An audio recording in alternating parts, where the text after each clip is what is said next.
fly we're going to tie today is called the Iris Caddis, I-R-I-S Caddis, probably the most effective caddis emerger pattern there is in the world. Very easy to tie it basically out of Z-Lon. First step we're going to do is tie on our thread, our working thread, and next we're going to tie in a shuck of Caddis Gold Z-Lon. You can use Caddis Gold or Caddis Amber Z-Lon, and simply take an entire hank of the shuck material of the Z-Lon and tie that onto the top of the hook shank, and at this point trim it about a third to 1/2 hook shank in length. That's your trailing shuck. Next we're going to tie on or dub on a body of Z-Lon dubbing, White Miller Z-Lon. This particularly Iris Caddis is going to be a White Miller Iris Caddis. We're going to dub a very rough body of this Z-Lon blend about 2/3 of the way up the hook shank, and leave it fairly spiky.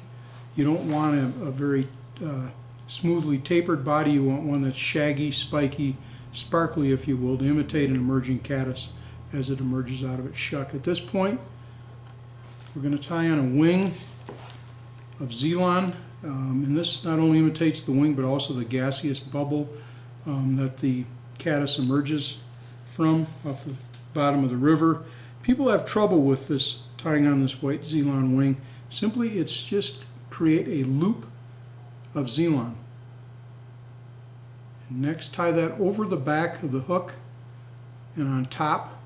This should envelop the entire top portion and abdomen portion of the fly. A couple of good tight wraps.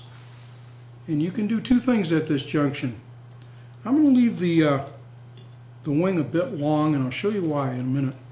Next, I'm going to dub forward a thorax of Hydropsyche Caddis Tan Z-Lon.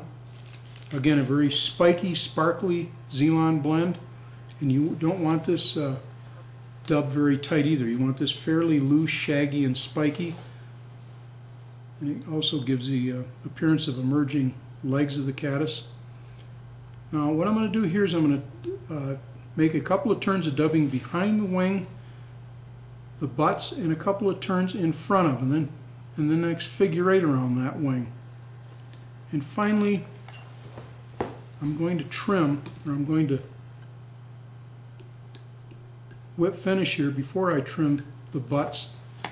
And this is an interesting concept. This is going to create a waking post, if you will, where you can actually wake your fly across the surface. This will create a nice block, if you will, for water to skitter, and it'll wake and skitter your fly.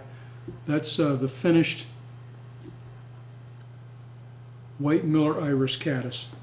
Again, the most effective emerging caddis pattern there is, I think, in the world of fly tying.